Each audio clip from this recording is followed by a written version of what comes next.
بسم اللہ الرحمن الرحیم۔ آج کی ویڈیو ہے اللہ کی تقسیم۔ حضرت موسیٰ علیہ السلام کے زمانے میں قارون نام کا ایک بہت بڑا مالدار شخص تھا۔ سورہ قصص میں بیان ہوا ہے کہ اسے اللہ تعالیٰ نے اتنے خزانے عطا کر رکھے تھے کہ ان کی کنجیاں اٹھانا ہی آدمیوں کی ایک جماعت کے لیے بہت بھاری بوجھ تھا، مگر ان نعمتوں پر شکر گزاری کے بجائے فخر و غرور اور نمائش و دکھاوا اس کا معمول تھا۔ اس کا کہنا یہ تھا کہ یہ مال اسے اس کی علم و صلاحیت کی بنا پر ملا ہے۔ آخرکار اللہ تعالیٰ نے اس کے گناہوں کی پاداش میں اسے اس کے مال سمیت زمین میں دھنسا دیا۔ بلا شبہ اللہ تعالیٰ کی ایک عظیم نعمت ہے، لیکن اس نعمت کی حقیقت یہ ہے کہ انسانوں کو بطور آزمائش دیا جاتا ہے۔ وہ آزمائش کیا ہے؟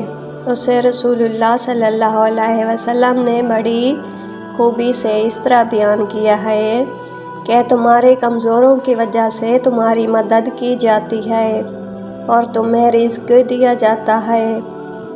اس دنیا میں جس کو جو ملا ہے صرف اللہ تعالیٰ کی عطا سے ملا ہے۔ عام مشاہدہ ہے کہ دنیا میں بڑے بڑے ذہین اور باصلاحیت لوگ جوتیاں چٹکاتے پھرتے ہیں اور بے ہنر لوگ دیکھتے ہی دیکھتے مالدار ہو جاتے ہیں۔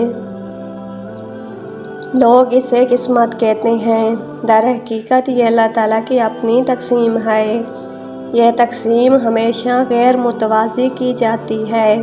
اس کے ذریعے اللہ تعالیٰ یہ دیکھنا چاہتی ہیں کہ پیسے والے لوگ مال پا کر قارون بنتے ہیں یا رسول اللہ صلی اللہ علیہ وسلم کے ارشاد کے مطابق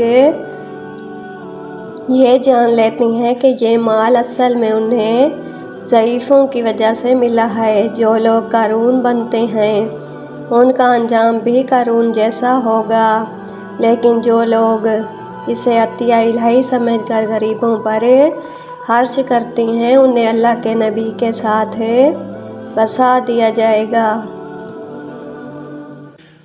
ملتے ہیں اگلی ویڈیو میں، تب تک کے لیے اللہ حافظ۔